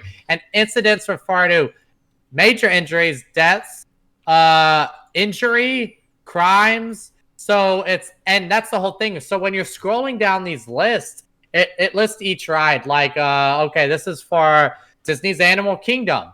And you can list, but it's like this person had a seizure on a ride. This person fell ill and had a migraine and vomited. But then like the next one will be like, this guy got his arm stuck in the conveyor belt and fucking ripped off. And I'm like, how are you putting a migraine? Like these are like this lady had a migraine and we had to escort her to a sitting area. This guy's arm got ripped off and the ride was removed. Here's the difference. Here's the shocking difference. Mickey might come over to you and be like, oh no, you have a headache. Oh no. But if you get your arm ripped off, Mickey ain't coming over to be like, oh no. Yeah, you know, they talk about when like platforms malfunction and shit like this. I just think that's like me. I'm like, boy, you're just really trying to hide those serious incidents. And like a kid threw up on someone on a ride. Like, gee willikers, that's a story you can tell your kids. Not like, we were on Magic Mountain and someone's head fucking exploded and blood got all over us. And then they told us never talk about this again. We're about to see a glove tan come in next to Jason. Walt Disney. It would be a big hand. No, man. I talk shit on the Disney Corporation all the time, man. That's your go-to? Yeah, they're bad people, man. So that water slide is almost 200 feet tall. Oh, the one that he got the axe on. And there's max vertical angle is 60 degrees. He got the old guillotine. It looks like the most horrific looking water slide I've ever seen. so screw that. But Well, why is it horrific? so did you guys never like went cliff? He got decapitated, right? That's why it's horrific. Yeah. No, I'm saying why does it look horrific? It looks- Not like it why looks is it? terrifying. Obviously, dying is horrific. Just type in Verrucht. It looks terrifying. How do you spell that? Verruckt. UCKT. And then it should come up under water slide. Oh, I see it. Oh, this looks pretty dope. This was at the Schlitterbahn. I watched a documentary about them making this ride.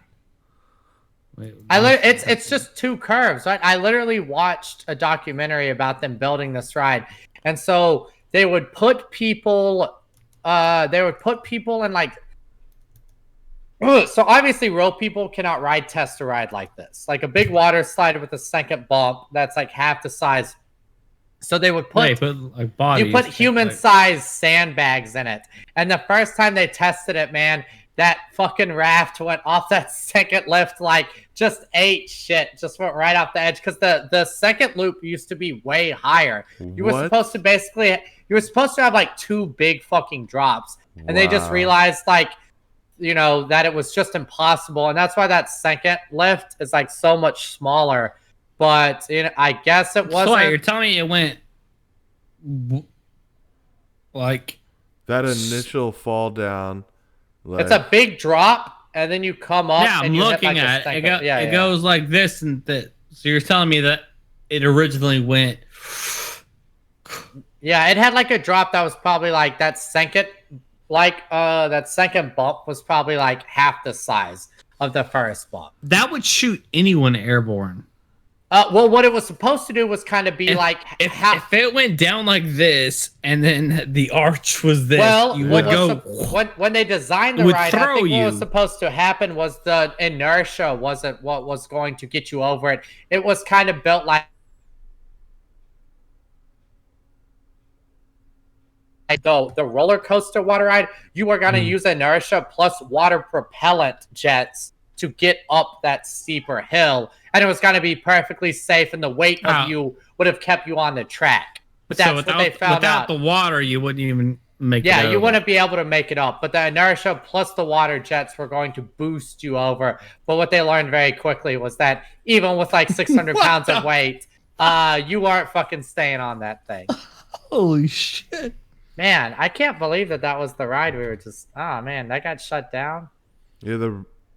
Yeah. I'm so sad that you missed out on the opportunity, Jason. Like, you sound disappointed. Like, Schlitterbahn has fantastic water parks, and I hate to see accidents. I mean, they do. It was featured on an episode of Extreme Water Parks that aired on the Travel Channel in June 2014, shortly before the ride opened. Yeah, I literally think that's what I watched. They did an hour-long episode about the construction of it. An investigation found that the boy who weighed 74 pounds had been allowed to sit in the front of the raft. Which you're not supposed to do. Rather than between the two women accompanying him, one weighed 275 pounds, while the other weighed 197 pounds. This led to an uneven weight distribution that contributed to the raft going airborne. Despite the cumulative weight of 546 pounds, less than the maximum recommended weight of 550 pounds, engineers who inspected the ride also commented that the ride's netting used in areas where riders travel up to 70 miles per hour posed its own hazard because a rider moving at high speeds could easily lose a limb if they hit it. Yeah. Their findings revealed that the use of the metal brace and netting system in the design, along with the use of hook and loop straps to restrain the riders, went against guidelines set by the Commissioner of Safety. Yeah. I'm reading the same thing you're reading right now. And this was a problem in the documentary. Like I said, they would load it with like 600 pounds of weight, and it's not that you fly out of the seat; it's that the air getting under your raft literally like lifts your ass up, and you're going with the raft. Like you're flying. Man, damn. So did you guys ever do any kind of like Daredevil type stuff when you were kids? We did the same thing all kids do. You jump off of something high, you fucking Make napalm. yeah, you sprain your fucking ankle jumping off of something high. I remember we had this thing at the playground that was like a play place or something. It was like so many stairs high, and we would all run and try to jump all the stairs, and there were a lot of injuries on that always. Because like you don't clear the stairs, you're eating shit, and even if you clear the stairs, you're gonna have a rough landing. Like it's not gonna be you're landing on sand. But I remember Josh sprained his ankle. I tried to jump off like the drawbridge between the two. And I remember I missed and my foot caught like the net, and I like went and fucking slammed on the wood. I remember that hurt like a motherfucker. But What was that? What was that bitch called? It wasn't Tugboat Island. It was the other one that we had at our school. No, the one I voted for. I can't remember what it was called, but it doesn't exist anymore. They tore it down. Yeah, they tore it down. I don't know if it was a TikTok video. How safe it was, or what it was, but I saw a video of like a bunch of young people cliff diving into this water pool area, and pretty there was popular. Some old man who was like 70 years old looking, doing the cliff diving with them, and I'm sorry, like, I would not jump off the cliff that these people were jumping off of, just because there was you had to clear a bunch of obstacles when you jumped off of the cliff. If you did not define clear. So if you do not jump far enough, you will hit rocks before you hit water. And they weren't just rocks, they were boulders. Giant boulders. That's why, and this old man probably jumped like 3 or 4 times. And, I mean, if I was old, I'll be more likely to do it. I feel like I'd be more likely to mess up the jump. That's true. I'm just saying that you're also more likely. You have a lot less time to live, is what I'm saying. You're gambling less amount of money. So, well, speaking of gambling, go for it. That's all I'm saying. Going for it. The NFL has decided we're going to test the fuck out of these people. Is this what we're going to talk about now? We're talking about... I mean, you have to do something. We've already discussed this. It's the NFL. You're not going to cancel your season. So what you're going to do is you're just going to have 2 weeks of tryouts. And every day during the 2 weeks, you're going to test people every single day for 2 weeks. And I think it's probably a good baseline to see, like, if you don't do a bubble system or if you don't do anything, what percentage of our people are coming back positive and negative? If anything, you think it's a test?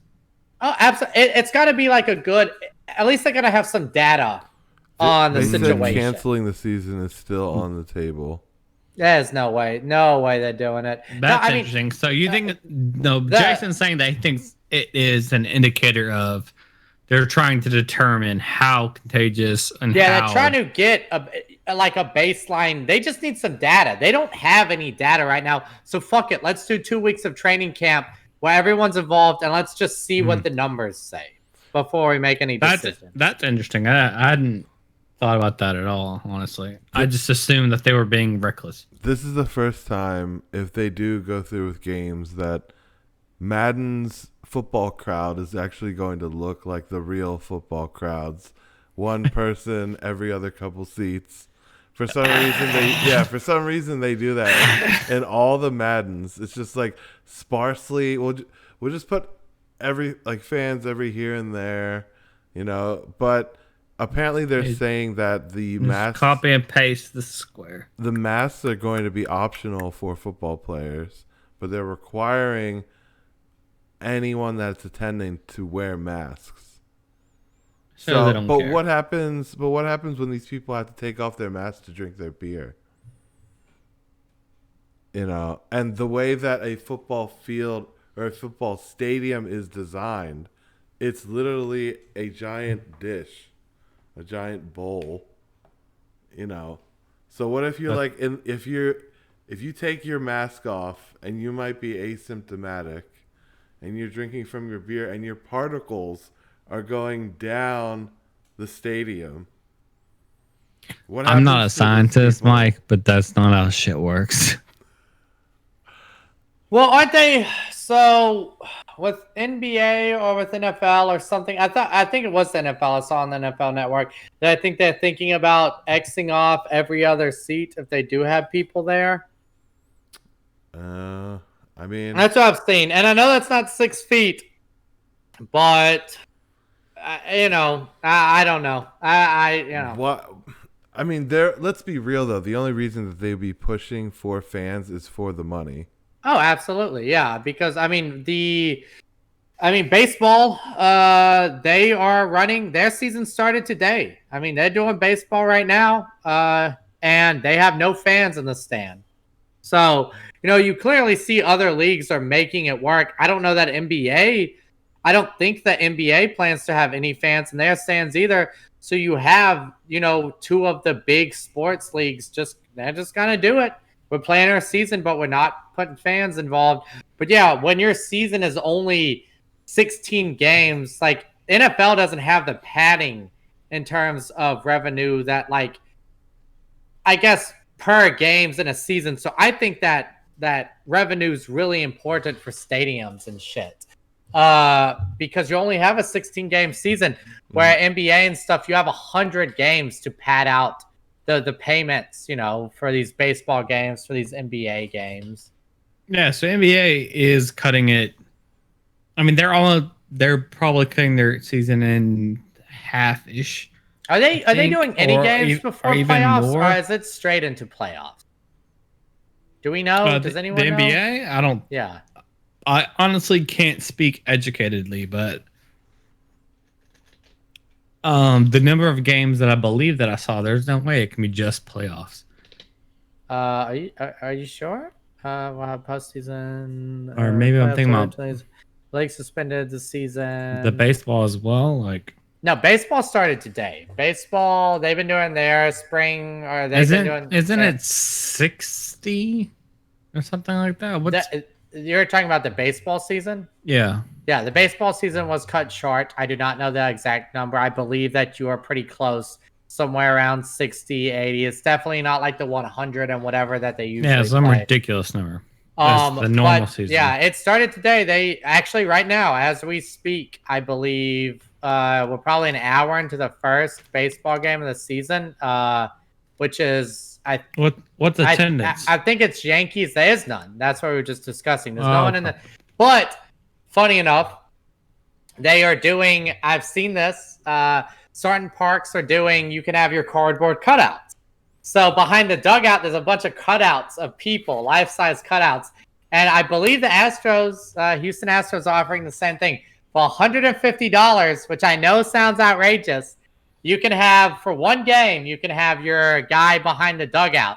I mean, if you have the money, it's not that exactly. much. And imagine you're the guy, you're a big Astros fan. You get to be on publicity, on TV. You're gonna text all your fans and be like, "Look behind the dugout, bro. That's me." What you do is, if you're rich, you buy every single seat. Oh, absolutely. Yeah, dude, if I was Elon Musk, I would buy all 100 seats that appear on TV. And, dude, people watching that shit would just crack up. You know what I mean? No, that would be so funny. Or if you're a Twitch streamer, you're like, hey, check out this game. And then it's all some ridiculous, it's a picture of you holding a sign. And it's hashtag whatever you are, like whatever your name is. You would have to write something on your shirt. It's an investment. Yeah, yeah, I don't know. You can see them really good, especially with HD picture these days. Like, I was like, man, that's actually pretty dope. Like 150 is 150. But yeah, if you had the money, I thought it was a neat little idea. Yeah, it's the way I'm going, why would people spend money? And it's like, well, think of something that people would be dumb enough to spend money on or invest in. I mean, to be fair, people bought the pet rock. Absolutely. So. Thank you. Exactly. Thank you. I'm still trying to get information on this fucking NBA season, which seems to be nebulous. I don't know. The only thing I've seen was the fucking the July courts at 30th. it was the courts at Disney.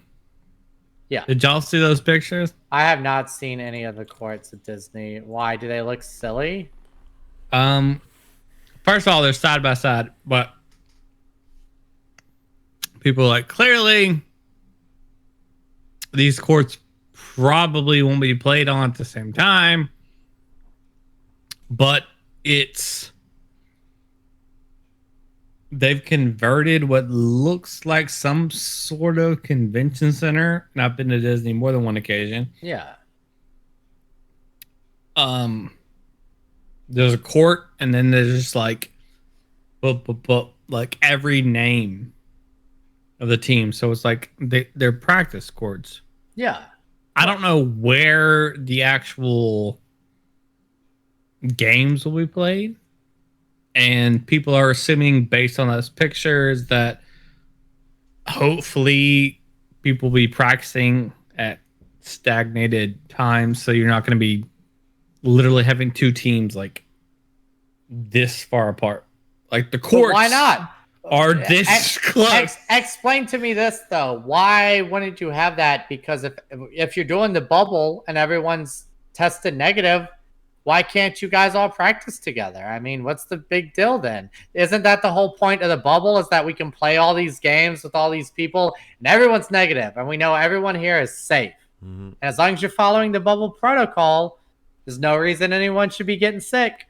That's the idea, assuming that also that the employees and staff and everyone else. I know, but everyone at Disney. Unless you got armed, you got mercenaries. You better be standing outside ready to shoot. I mean, hit them with beanbags. Yeah, you better have your beanbag gun ready or something, man. But the way they're doing it in the NBA, so now that I know 22 teams are going to play 8 quote-unquote seeding games starting on July 30th, so in 7 days, to determine playoff standings, which, if you know the playoffs in the NBA, it's 16 teams, the 2 conferences, 8 and 8. And then with a possible play-in series between the 8th and 9th seed of each conference if the 9th seed is tied.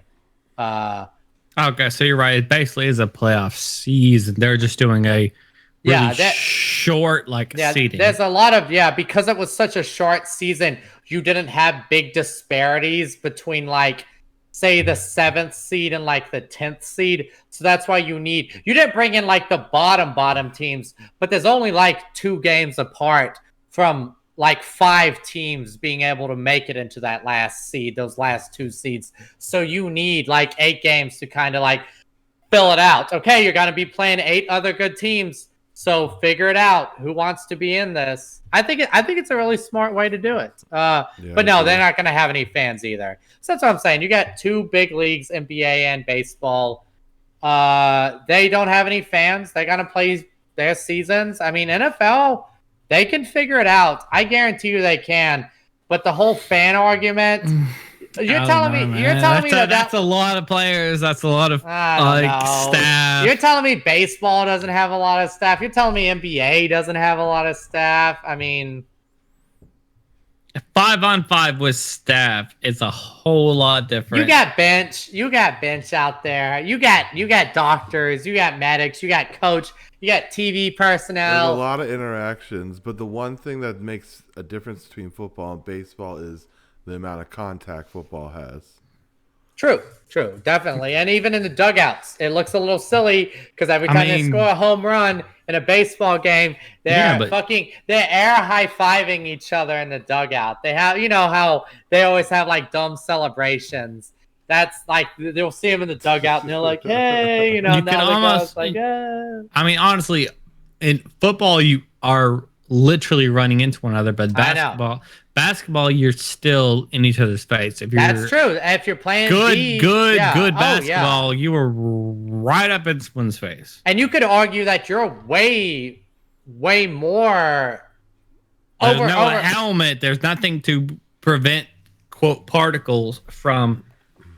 But the difference is you can run an NBA season in a bubble for a month or two where Yeah, you know, the NFL, to my knowledge, they haven't even entertained the idea of a bubble. So that's the risk. It's like, That's the problem.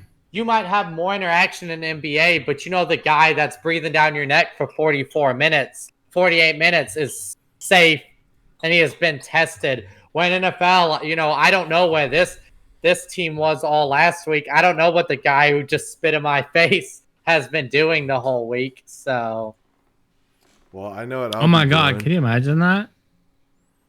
What? Can you imagine what? No. I don't know, Mike, what will you be doing? No, go ahead. Go ahead. That was interesting, Adam. No, can you imagine that the shit talking, it gets to the point where they spit, like people spit in one another's face beforehand. People spit in each other's face on accident all the time. I imagine you're talking about. But they've done it. You just did a head-to-head collision, like. My point is they've done it on purpose before as like a fuck you. Yeah. Now it's taken to another level. Oh, like it's a double fuck you. That would be my go-to. They'd be kicking me out of the league because Exactly. I'd like go get the test literally before the game. Be like, all right, I'm clear. And I'd be like, hey, motherfucker, boom, spit right in his face. And then he just, you know, I'd be like, yeah, what's up? I got it. Like, you got it now too, boy. Like, that would definitely so I was like, imagine that. That's another thing you have to worry about. Do you throw that person out? Do you find them? Oh, of course you do. If someone spit in someone's face in an NFL game, they're probably suspended for like this season at this point. You know, technically, before COVID, spitting on someone's technically considered assault. I imagine in NFL games, if a spitting on someone led to a fight, you're going to get a suspension most of the time. But again, if they play, they're going to have to wear those face shields. So you're not going to be able to spit on people. So, no, and the players, those are going to be optional. Oh, there's sure. They say that now. Once they get the players to play this season, they're just going to say like, look, week 1's here. You're going to have to wear this. Nut up or get out. Like, you know, that's what they're going to tell them. They're going to say it's optional, but I guarantee you, even the fucking, you're going to be pressured. The owners are going to be, it's optional for you to wear it. We're not going to be the team. As far as we're concerned, yeah, you're going to fucking wear it. We're not going to be the team. If you don't want to wear it, there's the bench. Yeah. You know, if the whole Houston Texans... Wait, is J.J. Watt even on the Texans still? Did he switch teams? Am I crazy?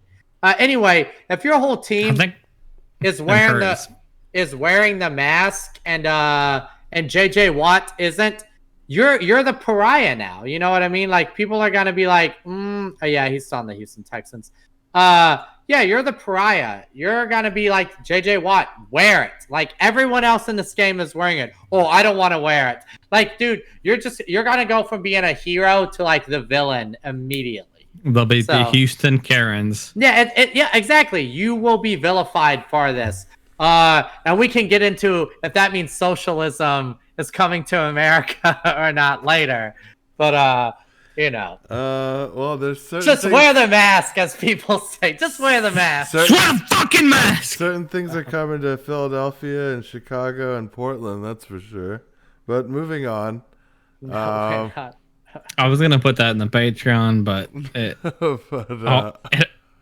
no, we haven't done that. I was literally about to. Never mind. I'll talk about it after this show. It's too much. I'll talk about it after this show. But have you guys heard of Neuralink? Do you know what Neuralink is? That's Elon Musk. It's Elon Musk. Dream. It's his pipe dream. You can call it a pipe dream, but it's basically if you want to fuse artificial intelligence with our minds so that it not only makes us more intelligent, but it makes computers more intelligent and life is enriched. You know, this wasn't even intentional, but I watched Terminator Dark Fate, and that's exactly the No premise. one watches that intentional. I watched it. And that was exactly the it. storyline. Spoiler alert. a human gets a mechanical upgrade and then starts to exhibit Terminator-like qualities and abilities. She doesn't have a Neuralink. She's literally like half machine, half woman. She has like muscle, fake like robotic muscle fibers and enhanced skin.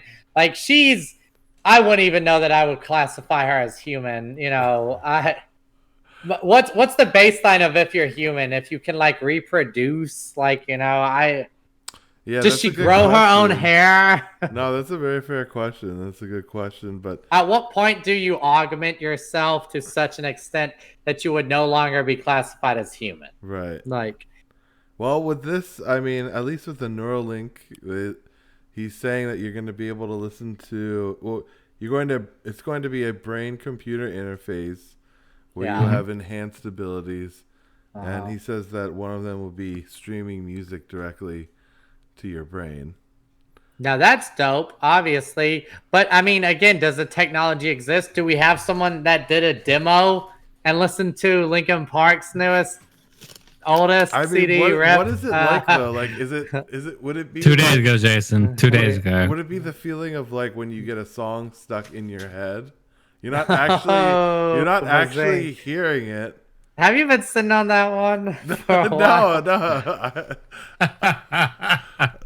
I know what you like. What would the sensation be like? Because you're not hearing music through your ears. technically, audiophiles are in for a shocker because, you know, they spent thousands and thousands of dollars on their high-end gear. Well, that's obsolete now, man. I mean, it's however those vibrations work. I mean, what is it? The special forces use, where it's like right here, and they're talking is vibrating that like they communicate through.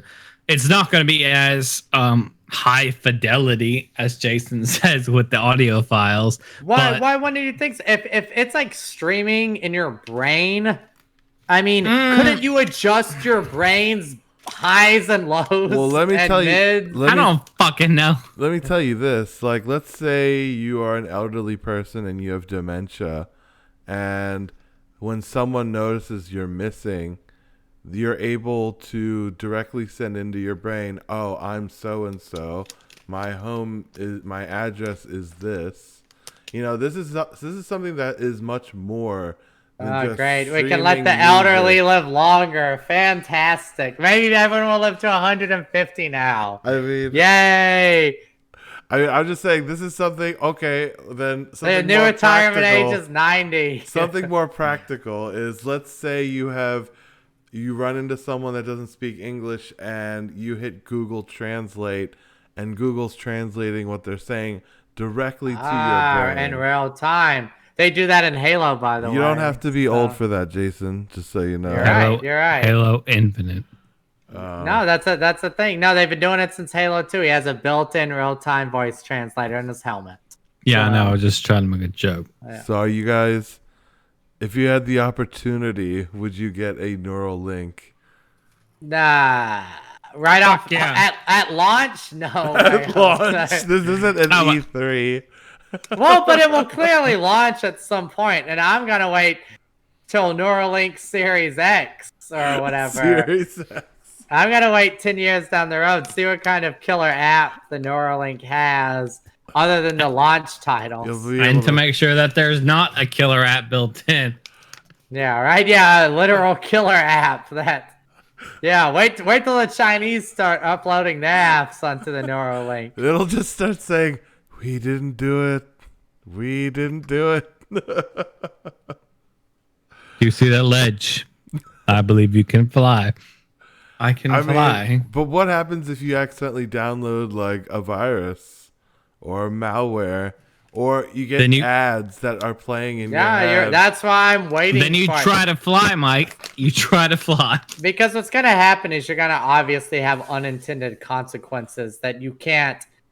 Just like with like the problems with PCs and cell phones and everything, you have consequences that you thought about everything. Turns out you didn't. That's what's going to end up happening. And I'm not saying that Neuralink is a bad idea at all. It's clearly the future, and I'm really excited that someone is working on it seriously. Just like he's working on space travel and everything else. Like that's an individual that understands that, well, the future only exists if you actually try to make it happen.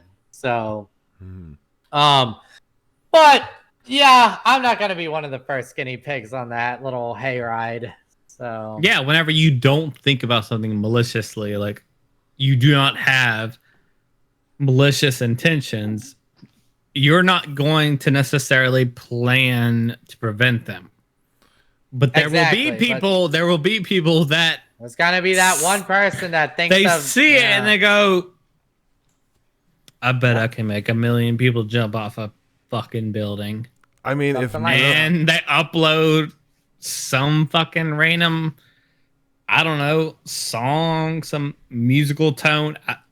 They're gonna troll you. You're just gonna get trolled. It's literally linked to your brain. So we can't even hypothetically imagine you could do some fucking Black Mirror shit as to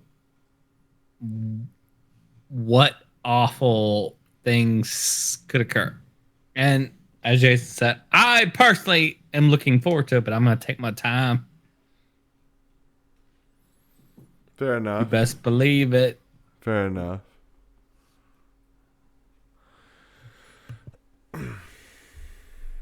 Let's go play Heroes of the Storm. Yeah, we are going to go play Heroes. We're gonna go play dead games for 4 more days until we're gonna play bug games. We're also, until we fucking go play that grounded. But we're also going to wait until we get Neuralinked, and then can you imagine how good you'd be at a MOBA? We wouldn't even need headphones anymore. We could just talk. We would just hear like what our computer's sending to our brain. You would know where each other was clicking. It would make podcasting a lot easier. And what moves you're about to, what abilities you're about to use. Imagine the team. But then this would there are unforeseen consequences. Just like and I already know some of them, and it'll be a real problem. I'm not going to talk about this on the podcast. Give me one. Give me one. When we're off screen, I'll talk about. The problem is give me one. We're not even going to discuss it. Just drop it. Here we go. This is it. When you're playing a MOBA 5-on-5, right? There are going to become clear discrepancies in mental abilities among certain groups of individsals. That's all I'm gonna say.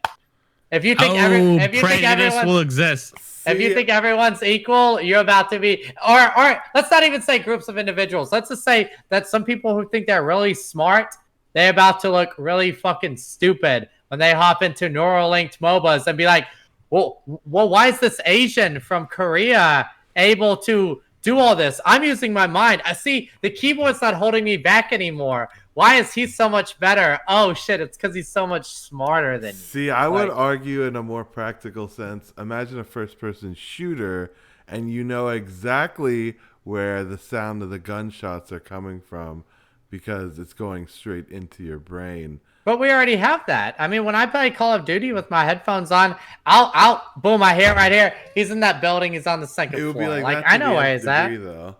It's directional, but like Mike says, it's going to be like amplified. So you will immediately know not only.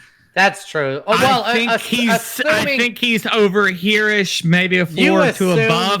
You're going to immediately go, he's right here. You assume that the technology would be a one-to-one real-life interface and not like basically the equivalent of directional audio at some point it would be. 100 years down the road. It's like how 100 VR, years, the iPhone didn't exist until 10 years ago. Look at how long it's taken VR to make steps. You're telling me that Neuralink... The iPhone did not exist 10 years ago. Okay, that's not a chip you're putting in your head that's supposed to replicate audio, video, one-to-one. It's gonna shove an iPhone into my brain. Yeah, it's a little my point is, you're saying 100 years.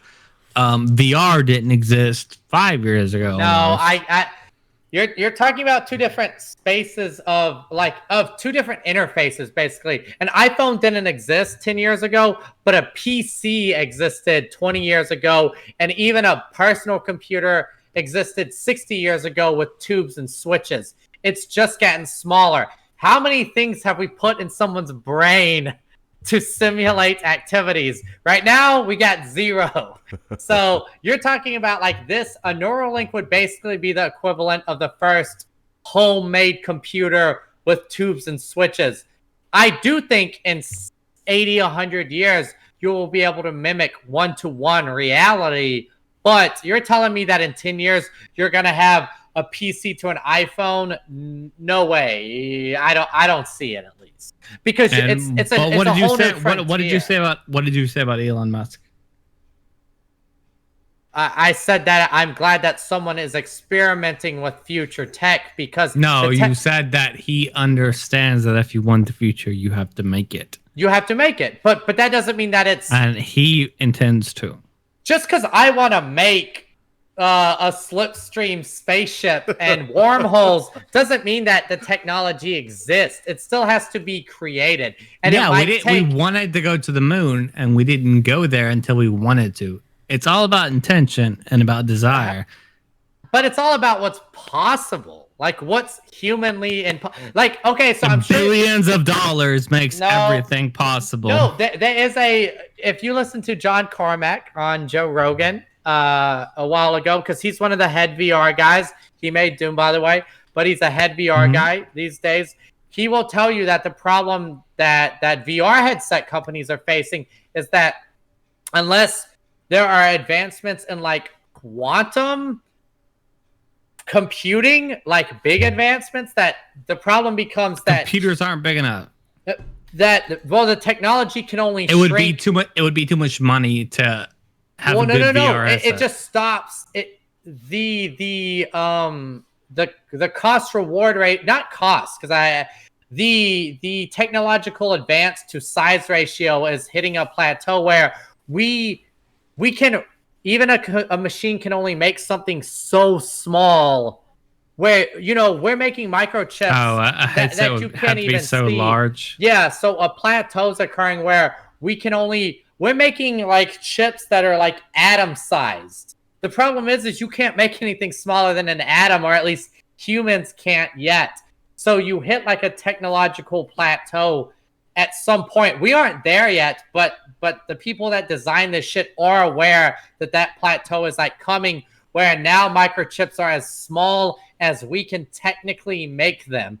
And we can't even make them. We have to design atom-sized machines to design atom-sized but also microprocessors. I can't afford a $1,000 headset, so by the time we reach that plateau, I won't be able to afford a $10,000 VR headset. No, you're right. But the cost isn't the issue. It's simply that right now in human. No, I'm sure that I understand that. All I'm saying is that I would love to see what a $10,000 VR headset that plateaued looks like. Oh, I see what you're saying. Yeah. Oh, I'm sure it's one-to-one real life. Absolutely. I would put that shit on and go, what the fuck? It's not one-to-one unless you have the Neuralink. Well, you're correct. It wouldn't be one-to-one because you would still feel the sensation of having weight and What if it was like upgrading your graphics card? Like, you know how you can upgrade your video card? That is how it would be. That's exactly how the Neuralink is going to be. Oh, yeah. Interesting. It will be like you will have to go get brain surgery every 2 years at the T-Mobile store. Can you it will be like going in like a slot here that I could just. No, it will be like going in to get contacts. How you some kid that's been out of high school for 2 years is going to be like, "Hold, lay down. I got to do brain surgery." Dude, it's got to have to become so commonplace, because just like you go into a doctor nowadays, he's on a screen and he tells you, read this eye chart. So now your prescription is this. So here are your contacts. It's going to be the same thing. You got to go into the T-Mobile store, but instead of getting your newest iPhone, it's going to be, the 20-year-old kid that's like, okay, hey, look, because he doesn't really need to know how to do brain surgery. We're going to have a tool that he just needs to know how to operate, do it. He's got, so what are you running on? Well, let's run some diagnostics. Okay, your eyes seem to be responding well. You look healthy. Let's do a little bit. Okay, so you're definitely eligible for the Samsung Brain Chip S8 Plus. So and you've been running on the S5. That's why you've been feeling fatigued. That's why, like, everyone's kicking your ass at Candy Crush. Like, you got to really get this new S8. I mean, you know. But actually, you're white, and you guys are now slaves in the future. So you actually are not eligible for any of this technology. Please head out to the cornfields and go mine the corn, you slave. Get out of here. White people are only free. White people are only free on Elon Musk moon. You gotta go to the moon if you want to be free. Thank you all for tuning in to this week's Nerdy, Drunk, and Slaved. I mean, it's stoned. You're only a slave on Earth. On Mars, you can be whatever you want. The future is free to you. Please subscribe to our Patreon so you can watch the after show. Who knows what we'll be discussing? It could be anything. We don't even know yet. Who knows what time of day it'll be outside of Adam's window? Please like, subscribe, 4K, 60 FPS. and bang that bell icon so you can get notifications to annoy Jason. And you can also see us in 4K 60 FPS. Not now, but possibly in the future if you continue to hit that bell. Thank you for joining us. We'll see you in the after show. Adios. Goodbye, aliens. Adios. Aliens.